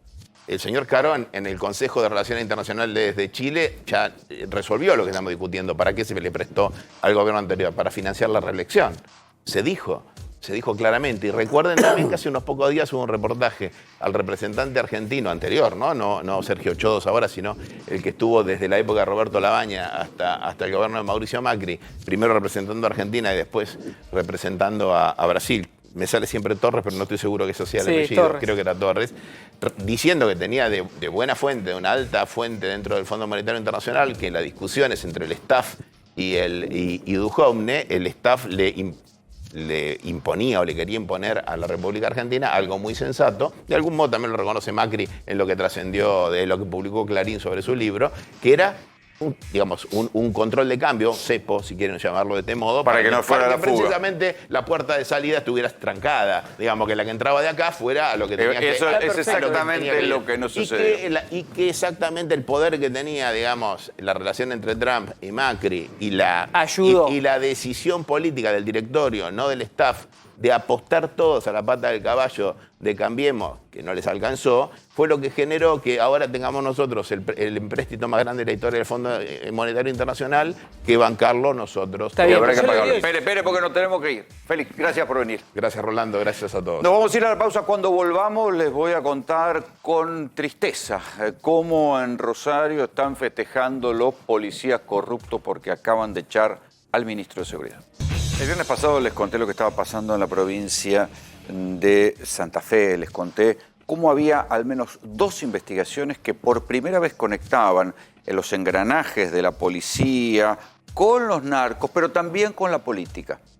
Había habido una condena contra un jefe de narcotráfico de apellido Drueta y el propio fiscal que había instruido la causa contó cómo lo habían ido a apretar durante el gobierno del socialismo, el de la Alianza Socialista Radical, en este caso eran ministros de extracción radical, lo habían ido a apretar para que se dejara de joder con esa investigación. Les conté también lo que pasaba con un senador de apellido Traferri que está acusado de ser el enlace entre un fiscal que está preso y un engranaje de juego clandestino. El senador Traferri se quejó de que quien investigaba, quien estaba alentando esta investigación era el ministro de Seguridad de la provincia, Marcelo Saín. Bueno, ¿qué pasó? Creer o reventar, hoy lo acaban de echar a Marcelo Saín, al ministro de Seguridad de Santa Fe. Volverá, no sé si volverá a su cargo, él había ganado por concurso el organismo de investigaciones, la titularidad del organismo de investigación en el Ministerio Público de la Acusación, o sea, de la Fiscalía de Rosario. Lo cierto es que hoy lo hicieron renunciar porque no hubo posibilidad de sostenerlo políticamente y acá está el problema. O sea, si por primera vez en Santa Fe, después de los años de socialismo y connivencia con el narcotráfico, al primer ministro de Seguridad que logra hacer avanzar los contactos de la policía corrupta, de los policías corruptos, con los políticos corruptos, lo echan, es una señal más que clara. Esas cosas no se investigan. Es una lástima. Saín está fuera, los policías corruptos deben estar festejando. Muchachos, nosotros estamos